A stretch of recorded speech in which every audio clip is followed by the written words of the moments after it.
നിയമസഭാ തെരഞ്ഞെടുപ്പിന് ദിവസങ്ങൾ മാത്രം ബാക്കി നിൽക്കുമ്പോഴാണ് കണ്ണൂർ സീറ്റിനെ ചൊല്ലി കോൺഗ്രസിലെ കലാപം ഉണ്ടാവുന്നത്. കെ സുധാകരന്റെ ഒരു പിടിവാശിയാണ് നമുക്കിവിടെ കാണാൻ സാധിച്ചത്. കണ്ണൂർ സീറ്റിൽ മത്സരിക്കണമെന്നും അതുവഴി നിയമസഭയിലേക്ക് എത്തണമെന്നുള്ള അദ്ദേഹത്തിന്റെ ഒരു താല്പര്യവും അതിന് പിന്നാലെ അദ്ദേഹം നടത്തിയ കുറെ പിടിവാശികളും നീക്കങ്ങളുമാണ്. അദ്ദേഹത്തിന്റെ അനുയായികളെ അത് കണ്ണൂരിലുള്ള കുറച്ച് അടുത്ത് നിൽക്കുന്ന ആൾക്കാരെ ഉപയോഗിച്ചാണ് അദ്ദേഹം ഈ നിലവിലത്തെ ഒരു സാഹചര്യം, രാഷ്ട്രീയ സാഹചര്യം ഒരു പ്രത്യേക ഉണ്ടാക്കിയത്. പക്ഷെ അത് കോൺഗ്രസിനെ പ്രതിരോധത്തിലാക്കി എന്നുള്ള കാര്യത്തിൽ നമുക്കൊരു സംശയമില്ല. ഈ കഴിഞ്ഞ ഒരു 4 വർഷം അല്ലെങ്കിൽ 5 വർഷം കൊണ്ട് വി.ഡി. സതീശൻ ഉണ്ടാക്കിയെടുത്ത ഒരു മൈലേജ് ഉണ്ടായിരുന്നു. എങ്ങനെയും ഒരു അധികാരത്തിലേക്ക് എത്തുക, ഇനിയില്ലെങ്കിൽ പിന്നെ ഇല്ല എന്നുള്ളൊരു രീതിയിലാണ് സതീശൻ മുമ്പോട്ട് പോയത്. ആ ഒരു എല്ലാ ഒരു പോസിറ്റീവായിട്ടുള്ള അവസ്ഥയെ സതീശൻ കൊണ്ടുവന്ന ആ പോസിറ്റീവായിട്ടുള്ള അവസ്ഥയെ സുധാകരൻ പിന്നോട്ട് വലിക്കുകയാണ് ചെയ്ത്. തനിക്ക് ഒരു തൻ്റെ ഒരു സീറ്റിന് വേണ്ടി, കണ്ണൂർ സീറ്റിന് വേണ്ടി ഈ സുധാകരൻ തന്നെയാണ് കുറച്ച് KPCC പ്രസിഡന്റ് സ്ഥാനത്തേക്ക് എത്തിയപ്പോൾ കേഡർ സംവിധാനം വേണമെന്ന് പറഞ്ഞ് കേഡർ സംവിധാനത്തിന് വേണ്ടി വാശി പിടിച്ചയാളാണ്.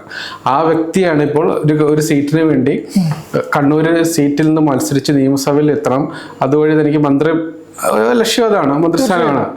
ആ ഒരു വാശി ഉണ്ടാക്കിയത് ഇങ്ങനെ ഒരു സാഹചര്യത്തിൽ, കോൺഗ്രസിന്റെ ഒരു തിരിച്ചൊരു ആഗ്രഹിക്കുന്ന ഒരു സാഹചര്യത്തിൽ ഈ സുധാകരന്റെ ഈ സമ്മർദ്ദതന്ത്രം കോൺഗ്രസിനെ മൊത്തത്തിൽ പ്രതികൂലമായിട്ട് ബാധിച്ചിട്ടുണ്ട്. അവരുടെ പ്രവർത്തനങ്ങളെ ബാധിച്ചിട്ടുണ്ട്, അവരുടെ തെരഞ്ഞെടുപ്പ് പ്രചാരണങ്ങളെ ബാധിച്ചിട്ടുണ്ട്.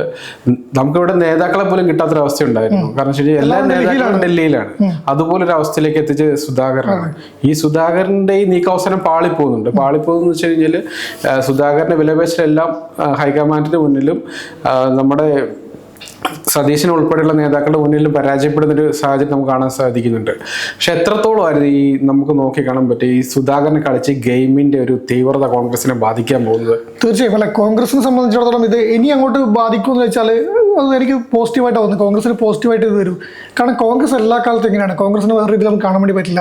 തെരഞ്ഞെടുപ്പ് എടുക്കുമ്പോഴേക്ക് തമ്മിലടിയും പിന്നെ സീറ്റ് വിഭജനത്തിൽ ഘടകകക്ഷികൾ തമ്മിലായാലും പാർട്ടിക്കുള്ളിലായാലും സീറ്റിന് വേണ്ടിയായാലും അവസാന നിമിഷം നോമിനേഷൻ കൊടുക്കാനുള്ള അവസാന മണിക്കൂർ വരെ ഈ നാടകം തുടരും. അത് കോൺഗ്രസിന്റെ ഒരു രീതി അതാണ്.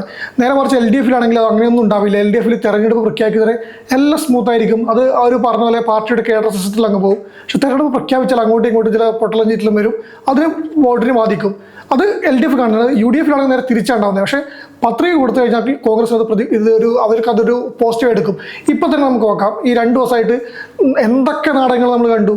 അടൂർ പ്രകാശ് പോസ്റ്റ് ഇടുന്നു, പോസ്റ്റ് പിൻവലിക്കുന്നു, വീണ്ടും കാത്തിരിക്കുകയാണ്. അങ്ങനെ ഇവരിപ്പം പ്രതിപക്ഷ ഇപ്പം ഇതൊക്കെ മാധ്യമങ്ങൾ ഉണ്ടാക്കിയാണ്, മാധ്യമങ്ങൾ പറഞ്ഞാണ്, ഒരു പ്രശ്നം ഉണ്ടായില്ല പറയുമ്പോൾ സുധാകരൻ തന്നെയാണ് പറഞ്ഞു തുടങ്ങിയത്. കണ്ണൂർ സീറ്റിലെ മത്സരിക്കുന്ന സുധാകരൻ തന്നെയാണ് പറയുന്നത്, വേറെ ആരുമല്ല പറയുന്നത്, മാധ്യമങ്ങളല്ല. സുധാകരൻ പലതവണ പറഞ്ഞു, അതിനായി പോയി അതിർത്തിയൊക്കെ പരസ്യമാക്കിയിട്ട് സുധാകരൻ അനുയായികൾ പോസ്റ്റ് ഇടുന്നു, എല്ലാം നമ്മൾ കാണുന്നുണ്ട്. ഇത് നടന്നെയാണ്. അടൂർ പ്രകാശ് തന്നെ MP-മാർക്ക് സീറ്റിലാന്ന് ഉറപ്പായ സമയത്ത് അടൂർ പ്രകാശ് മത്സരിക്കാതിനെ കുറിച്ച് പോസ്റ്റ് ഇടുന്നു.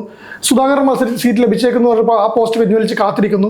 ഇതൊക്കെ മുന്നിലുണ്ട്. എന്നിട്ടാണ് ഇവിടെ വന്നിട്ട് ഇപ്പം ഒന്നും ഉണ്ടായില്ല, എല്ലാം മാധ്യമങ്ങൾ പറഞ്ഞതാണ്.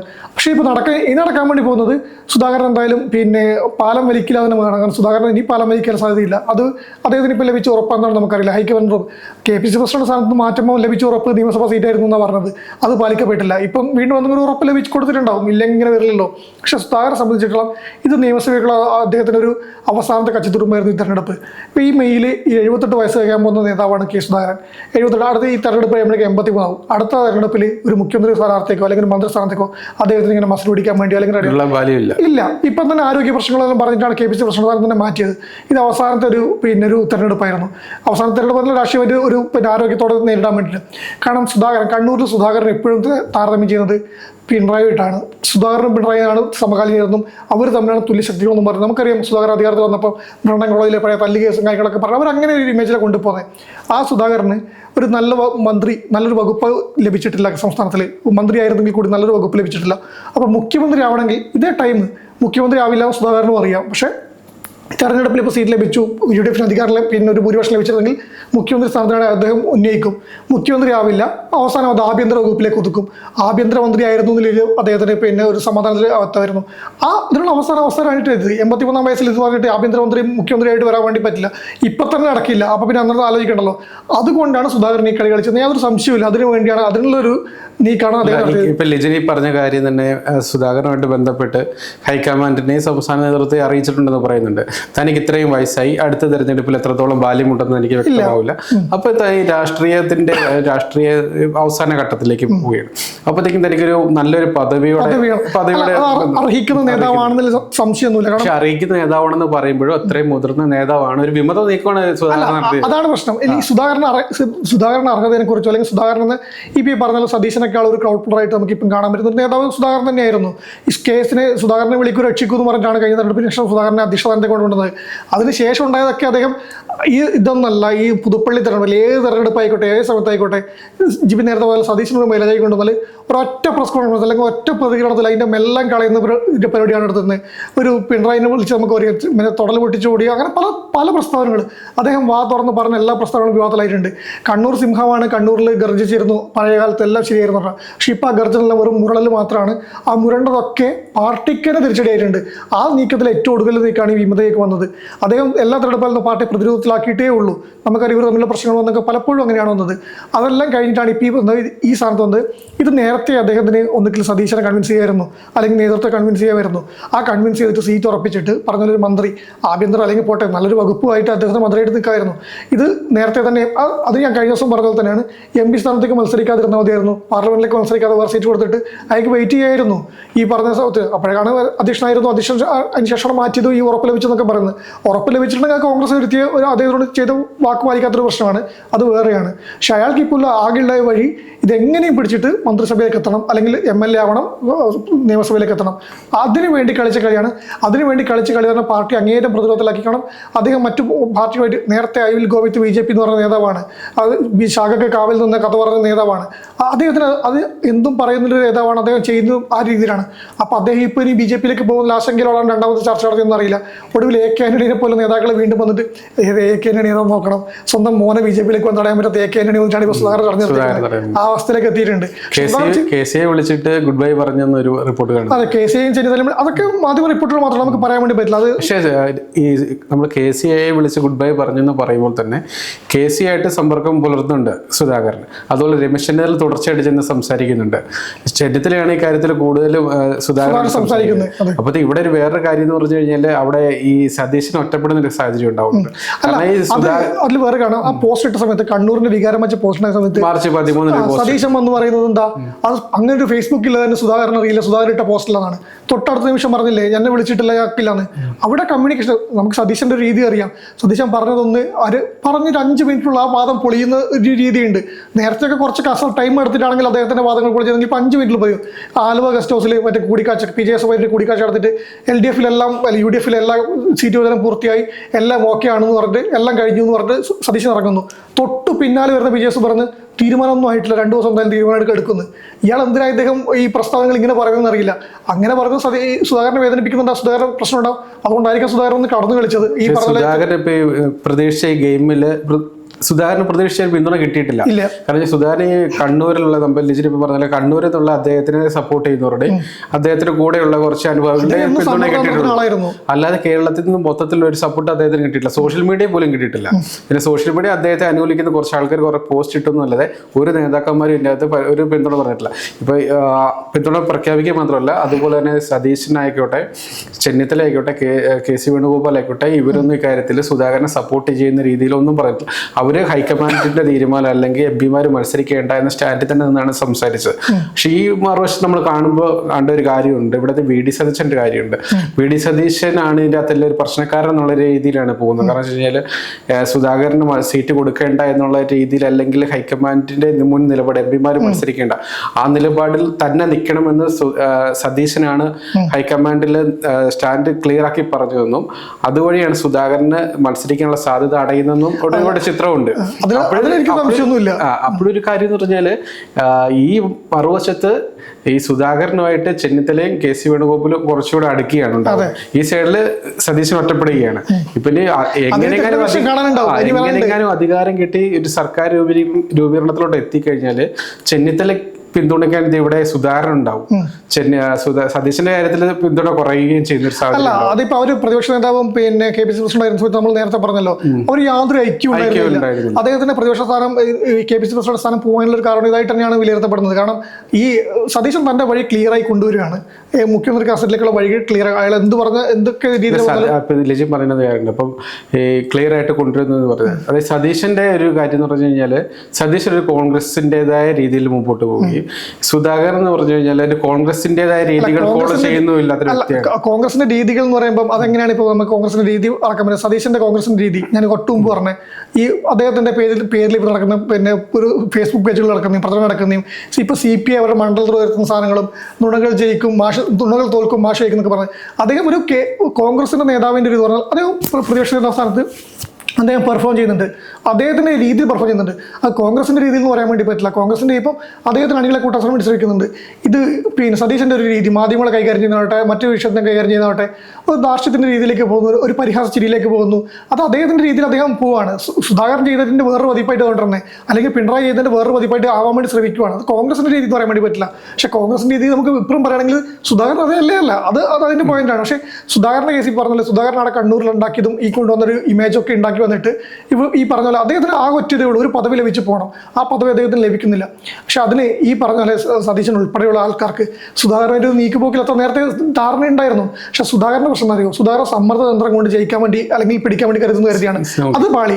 അതിലേക്ക് സതീശൻ വിജയിച്ചു, കൃത്യമായി വിജയിച്ചു. ഈ സുധാകരൻ പല സമയത്ത് വാർത്താ സമ്മേളനം വിളിക്കുന്നു പറയുന്നുണ്ട്, വാർത്താ സമ്മേളനം നടത്തുന്നില്ല. അതിനിടയിൽ ഈ ചർച്ച നടത്തുന്നുണ്ട്. ഈ ചർച്ച നടത്തുന്നത് ചെന്നിത്തലയാണ് മീഡിയേറ്ററായിട്ട് ചർച്ച നടത്തുന്നത്. ഓരോ തവണയും വാർത്താ സമ്മേളനം വിളിക്കുമ്പോഴും അദ്ദേഹം പ്രതീക്ഷിക്കുന്ന ഒരു അനുകൂലമായിട്ടൊരു തീരുമാനം അല്ലെങ്കിൽ ഒരു മെസ്സേജ് കിട്ടുമെന്നാണ്. പക്ഷെ അവിടെ കിട്ടുന്നില്ല. അല്ല, ഇതിലിപ്പോ പറഞ്ഞാൽ തന്നെ ഇതിപ്പം അദ്ദേഹത്തിന് സുധാകരൻ ഒരു കാര്യം അറിയാം, പാർട്ടി വിട്ടാൽ സുധാകരന്റെ ഇപ്പോഴുള്ള സപ്പോർട്ടിന്റെ 4-1 പറയും. അദ്ദേഹത്തിന്റെ പിന്നെ ഹാർഡ്കോർ അനുയായികൾ ഉണ്ടാവും കണ്ണൂർ തന്നെ. അദ്ദേഹം പിന്നെ അത് പക്ഷേ അദ്ദേഹം ഇപ്പം പറഞ്ഞാൽ അദ്ദേഹം വളർത്തിക്കൊണ്ട നേതാക്കളിൽ 10-ൽ 2 അദ്ദേഹത്തിന് കൂടെ നിൽക്കും, ബാക്കിയെല്ലാം പോകുന്ന അറിയാം. ഇത് MBRന്റെ അനുഭവം അദ്ദേഹത്തിന് മുമ്പിലുണ്ട്. MBR CPM അങ്ങോട്ട് പോയിട്ട് കോൺഗ്രസ് സുധാകരൻ നടന്നിട്ട് പിന്നെ എന്തായ അവസ്ഥ നമുക്കറിയാം. കരുണാകരൻ പാർട്ടി വിട്ട് പുതിയ പാർട്ടി ഉണ്ടാക്കിയിട്ടുണ്ട്. ഈ MBRനെ സുധാകരൻ ഒരു പരിധിവരെ താരതമ്യം ചെയ്യാൻ വേണ്ടി പറ്റും, കരുണാകരൻ്റെ താരതമ്യം ചെയ്യാൻ വേണ്ടി പറ്റില്ല. അത്രയും വലിയൊരു നേതാവായിരുന്നു. അദ്ദേഹത്തിന് രക്ഷയുണ്ടായിരുന്നില്ല ഈ മുന്നണി മാറി വന്നിട്ട്. പക്ഷേ MBRന്റെ അവസ്ഥ MBR ആദ്യത്തെ തെരഞ്ഞെടുപ്പിൽ ജയിച്ചിരുന്നു, പിന്നെ UDFന്റെ സപ്പോർട്ടോടെ ചെറിയ ഭൂരിപക്ഷത്തിൽ ജയിച്ചത്. പിന്നെ അദ്ദേഹം നിലം തൊടാൻ പറ്റിയ കണ്ണൂർ അദ്ദേഹത്തിന്റെ അവസ്ഥ എന്തായിരുന്നു? ഇപ്പോൾ അദ്ദേഹത്തിന്റെ പാർട്ടിയുടെ അവസ്ഥയാണ്. അപ്പോൾ സുധാകരൻ ഇപ്പോൾ അത് MBR ഒരു ടൈം ഉണ്ടായിരുന്നു, MBR മുന്നോട്ട് രാഷ്ട്രീയ ടൈം ഉണ്ടായിരുന്നു, പൊരുതാനും ഫൈറ്റ് ചെയ്യാനും. സുധാകരൻ ഈ ഒരു തെരഞ്ഞെടുപ്പേ മുമ്പിലുള്ളൂ.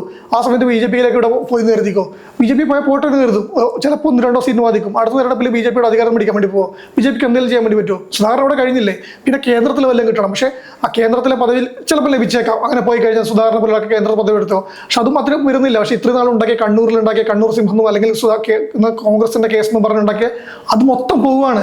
അവസാന നിമിഷം കൊണ്ട് കളയും. സുധാകരൻ അതിന് നിൽക്കില്ല. അത് സതീശൻ നന്നായിട്ടറിയാം. ഇയാൾ ഈ സമ്മർദ്ദം ഉണ്ടാക്കുന്നില്ലാണ്ട് ഇയാൾ പോകാൻ പോകുന്നില്ല എന്ന് ഇവർക്കറിയാം. സുധാകരൻ സമ്മർദ്ദം ഉണ്ടാക്കി വാർത്തസമ്മേളനം വിളിക്കും, ഇപ്പം ചാടുന്നു പറഞ്ഞു. അവർ ചാടുമെങ്കിൽ ചാട്ടെ പറഞ്ഞാൽ നീട്ടിക്കൊണ്ട് പോയി. അവസാനം സുധാകരൻ കാര്യം മനസ്സിലായി, ചാടില്ല എന്ന് ഉറപ്പ് ഇവർക്ക് മനസ്സിലായി, നടക്കില്ല. അവസാനം ഈ പറഞ്ഞ പോലെ ഗർജിക്കാൻ വേണ്ടി പോയിട്ട് പോണ്ടേ ചോദിച്ചിട്ട് ഇങ്ങോട്ട് തിരിച്ചുകൊണ്ട് അവസ്ഥയിലേക്ക് മിഥുനത്തിന്റെ അകത്ത് പറയില്ല തേങ്ങ ഉടക്കി സമി എന്ന് പറയുന്ന പോലെയാണ്. പക്ഷെ ഇതിനകത്ത് നമ്മൾ പറയുമ്പോൾ കെ സുധാകരന്റെ കാര്യം പറയുമ്പോൾ തന്നെ ഈ ജി സുധാകരന്റെ കാര്യത്തിൽ CPM എടുത്തൊരു തീരുമാനമുണ്ട്. അവിടെയും ജി സുധാകരന്റെ ഒരു പരോക്ഷമായ തീരുമാനം അല്ലെങ്കിൽ നിലപാടെന്ന് മത്സരിക്കാനുള്ള താല്പര്യമാണ്, അമ്പലപ്പുഴ മത്സരിക്കുക എന്നുള്ളതായിരുന്നു. അവിടെ സീറ്റ് കിട്ടാതെ വന്നപ്പോഴാണ് അദ്ദേഹം മറ്റു രീതികളിലേക്ക് മുന്നിട്ട് പോയത്. അവിടെ CPM അദ്ദേഹത്തിനെ മൈൻഡ് ചെയ്യുന്നില്ല. കാരണം വെച്ച് കഴിഞ്ഞാൽ അത് പിടിവാശിക്ക് മുമ്പ് പക്ഷേ ഞാൻ പറഞ്ഞ സുധാകരന്റെ കേസിലായാലും ജി സുധാകരന്റെ കെ സുധാകരൻ കേസിലായാലും ഇവരൊക്കെ നേരത്തെ അതത് പാർട്ടികൾ കേൾക്കണമായിരുന്നു, ആ പ്രശ്നങ്ങൾ പരിഹരിക്കണമായിരുന്നു. പക്ഷെ ഇങ്ങനെ ചാടി അപ്പുറത്തേക്ക് പോകുന്ന അവസ്ഥയിലാകുമ്പോൾ പിന്നെ ഇനിയിപ്പോൾ ജി സുധാകരൻ എന്ത് പറയുന്നത് നോക്കേണ്ട ആവശ്യമില്ല. അദ്ദേഹം മത്സരിക്കാൻ തീരുമാനിച്ച് ഉറപ്പിച്ചാണ്. ഇപ്പൊ മുഖ്യമന്ത്രി ഇന്നിപ്പോ ജി സുധാകരൻ നടത്തിയതിനേക്കാളും വലിയൊരു കടുങ്കൈയാണ് സുധാകരൻ സമ്മർദ്ദത്തിലാക്കിയത്. ഈ ഇലക്ഷൻ ഘട്ടത്തിൽ ഈ സംസ്ഥാന കോൺഗ്രസിനെയും മാത്രമല്ല ഹൈക്കമാൻഡിനെയും ഉൾപ്പെടെ വലിയ സമ്മർദ്ദത്തിലാക്കി. ഇവിടെ വിമാനം പിടിച്ച പറയുമ്പോൾ നമ്മൾ പറയുന്ന ബാക്കിയുള്ള ആൾക്കാരുമാണ്. ഞാൻ നേരത്തെ പറഞ്ഞു അടൂർ പ്രകാശ് പോസ്റ്റ് വിളിച്ചിരിക്കുന്നത്. അപ്പം വാഴ നനയതിന് ചിരി നനയായിട്ട് നിർത്തിയിട്ട് ആൾക്കാർ ഉണ്ടായിരുന്നു ആ അവസരം നോക്കിയിട്ട്. ഈ പറഞ്ഞ സമ്മർദ്ദം തന്നെയാണ് അവരും പ്രയോഗിച്ചത്. പക്ഷെ സുധാകരൻ കുറച്ചും കൂടി ഇതായിട്ട് കുറച്ചും കൂടി എന്താ പറയുക ഇമോഷണലി പിടിക്കാൻ നോക്കി. ആദ്യം തന്നെ കണ്ണൂർ വികാരം കത്തിക്കാൻ നോക്കി. പിന്നെ മാർച്ച് 13 പോസ്റ്റിന്റെ ഫേസ്ബുക്ക് പോസ്റ്റ് തന്നെ അതായിരുന്നു, സ്വന്തം പ്രവർത്തകരെ എന്ന് കുത്തി ഇറക്കി വിടുക എന്നുള്ളതായിരുന്നു. പക്ഷെ കാലഘട്ടം കഴിഞ്ഞിട്ടുണ്ടെന്നാണ് ഇപ്പം പാർട്ടിയിൽ ഇപ്പൊ ആർക്കായാലും മനസ്സിലാവും ഇത് അധികം പോകാൻ പറ്റുന്നില്ല. സുധാകരൻ മനസ്സിലാക്കാൻ കുറച്ച് വൈകി. ഇനിയും മുന്നോട്ട് ഇതേപോലെ തന്നെ പോയാൽ പാർട്ടിയിൽ ഒരു ഇതും ഉണ്ടാവില്ല എന്ന് അദ്ദേഹത്തിന് മനസ്സിലായി. ഇപ്പം തന്നെ അദ്ദേഹത്തിന് മനസ്സിലായി തൻ്റെ വില എന്താണെന്ന് ക്ലിയറായി മനസ്സിലായി. കാരണം എത്ര സമ്മർദ്ദം ഇപ്പോഴും സുധാകരനെ അവർ തള്ളി പറയുന്നത് ഈ തെരഞ്ഞെടുപ്പ് ഘട്ടത്തിലാണ്. വേറൊരു കാര്യം പറയാം, സുധാകരൻ ഇപ്പം ഉടക്കിയിട്ടാണ് പോകുന്നതെങ്കിൽ KPCC പ്രസിഡന്റ് സണ്ണി ജോസഫിന്റെ പേരാവൂർ സീറ്റ് ഉൾപ്പെടെ കണ്ണൂരിലെ സീറ്റുകളൊക്കെ തിരിച്ചടി ഉണ്ടാവും, ഇതിൽ യാതൊരു സംശയമില്ല. പക്ഷെ അതിപ്പം നൈസായിട്ട് ഒതുക്കാൻ വേണ്ടി പറ്റി, അവസാന നിമിഷത്തിൽ കോൺഗ്രസ് ഒതുക്കാൻ വേണ്ടി പറ്റി, ആ പ്രശ്നങ്ങൾ തീരും അവിടെ. പക്ഷേ ഈ സുധാകരൻ കൊണ്ട് ചെയ്ത് ചതി അത് വലിയൊരു ചതി തന്നെയാണ്. ഈ സമയത്ത് ഒരു സമ്മർദ്ദഘട്ടം ഉണ്ടാക്കി. പക്ഷേ അതും പോസിറ്റീവായിട്ട് ഉണ്ടാക്കാൻ കോൺഗ്രസിന് പറ്റും. ഞാൻ കാണുന്നത് എങ്ങനെയാണ്, കോൺഗ്രസിന് ഈ പ്രവർത്തകരിൽ ഉണർന്നല്ലോ സുധാകരൻ ഇനിയിപ്പം സജീവമായി ഇറങ്ങാൻ പറയുമ്പം ആ പ്രവർത്തകരിൽ ഇറങ്ങും. കോൺഗ്രസിന്റെ രീതി ഇതാണ്, കോൺഗ്രസിന് അത് വോട്ടായിട്ടേ മാറും. പക്ഷേ ഇങ്ങനൊരു സമ്മർദ്ദം സ്ഥാനാർത്ഥിത്വം പ്രഖ്യാപനം വൈകിക്കുന്നത് ഉൾപ്പെടെയുള്ള സമ്മർദ്ദത്തിലേക്ക് കടക്കാൻ പാടില്ലായിരുന്നു, ചെയ്യാൻ പാടില്ലായിരുന്നു, അതിൽ സംശയമില്ല. നമ്മൾ സുധാകരന്റെ സമ്മർദ്ദതന്ത്രം പറഞ്ഞു, അത് പാളിപ്പോയിട്ടുണ്ട്. അദ്ദേഹം സംസ്ഥാനത്തേക്ക് തിരിച്ചെത്തി, ഇന്നലെ രാത്രി തിരിച്ചു വന്നു. ഇപ്പോൾ ഇവിടെ മോശപ്പെട്ട രീതിയിലല്ലാത്ത സ്വീകരണം നൽകുകയും ചെയ്തു. പ്രചാരണത്തിന് ഇറങ്ങും, പാർട്ടിയുടെ പ്രവർത്തനങ്ങളിൽ പങ്കാളിയാകും എന്ന് പറയുന്നുണ്ട്. ഇത് മുമ്പ് ലിജൻ പറഞ്ഞ പോലെ എന്ത് ഓഫറാണ് കൊടുത്തതെന്ന് നമുക്കറിയില്ല. ഇനി തെരഞ്ഞെടുപ്പ് കഴിയുമ്പോൾ അല്ലെങ്കിൽ തെരഞ്ഞെടുപ്പ് വിജയത്തിന് ശേഷം അഥവാ അധികാരത്തിലേക്ക് വരുന്നൊരു ഘട്ടത്തിലാണെങ്കിൽ ഇപ്പോൾ എന്ത് ഓഫറാണ് അദ്ദേഹത്തിന് മുമ്പിലുള്ളത് നമുക്കറിയില്ല. അവിടെയും എന്ത് സസ്പെൻസ് ആണ് എന്നുള്ള അറിയത്തില്ല. പക്ഷെ അപ്പോഴും ഇവിടെ സുധാകരന് മുമ്പിൽ ഒരു വെല്ലുവിളിയായിട്ട്, ഒരു പ്രതിനായകനായിട്ട് ഉണ്ടാവുക സതീശൻ തന്നെയാണ്. അവര് തമ്മിലുള്ള ഫൈറ്റ് ഇനിയും തുടരും. ഇനിയിപ്പം ഈ പറഞ്ഞ സുധാകരൻ സീറ്റ് ഇടാത്തതുകൊണ്ട് സതീശൻ അത്ര ടെൻഷൻ വെച്ചൊന്നുമില്ല. സഭയ്ക്കുള്ളിലേക്ക് വരുമ്പോൾ ആ പ്രശ്നം വരുന്നില്ലല്ലോ, ഭൂരിപക്ഷം ലഭിച്ചാല്. ഇല്ലെങ്കിൽ ഇവരെല്ലാം കൂടി സതീശൻ നൈസായിട്ട് ഒതുക്കി വിട്ടാണ്. അല്ല, ഈ ഒരു ആവശ്യം കൊണ്ട് സുധാകരനൊക്കെ ജയിച്ചൊരു സഭയിൽ എത്തുമായിരുന്നെങ്കിൽ UDF സർക്കാർ ഉണ്ടാക്കുകയാണെങ്കിൽ അതിപ്പം ചെന്നിത്തല ആയിക്കോട്ടെ, സതീശൻ ആയിക്കോട്ടെ, ആരായിക്കോട്ടെ മുഖ്യമന്ത്രി, 5 വർഷവും സർക്കാരിനുള്ളിൽ അടിയുണ്ടാവുകയുള്ളൂ, ഇവരെ പ്രശ്നങ്ങൾ ഉണ്ടാവുകയുള്ളൂ. അത് പരമാവധി ഒഴിവാക്കിയിട്ട് തന്നെ ഭരണത്തിലേക്ക് പോകുന്നതാണ് നല്ലത്. അത് അവർക്കും നല്ലത്, നാടിനും നല്ലത്. അപ്പം സുധാകരൻ ഇതുവരെ നടത്തിയ ഒരു നീക്കമെല്ലാം പാളിപ്പോയി. അദ്ദേഹം കോൺഗ്രസിന് വഴങ്ങി തന്നെ നമുക്ക് പറയാം. സുധാകരനെ പിടിവാശിയൊന്നും വിജയിച്ചില്ല. ഇനി കോൺഗ്രസ് ഇന്ന് തെരഞ്ഞെടുപ്പിനെ നേരിടുക, തെരഞ്ഞെടുപ്പിൽ പ്രവർത്തകരെ അണിനിരത്തുക, മാക്സിമം നന്നായിട്ട് പൊരുതുക എന്ന് മാത്രമേ ഉള്ളൂ സുധാകരന് മുന്നിലുള്ള ഒരു പോംവഴി. അത് എത്രത്തോളം അദ്ദേഹത്തിന് നേട്ടം പാർട്ടിക്ക് സംഭാവന ചെയ്യാൻ പറ്റുമെന്ന് നമുക്ക് കണ്ടറിയാം. അതായിരിക്കും ഇനി സുധാകരനെ സംബന്ധിച്ച് ഒരു മികച്ച ഒരു തീരുമാനം എന്ന് തോന്നുന്നു. തീർച്ചയായും.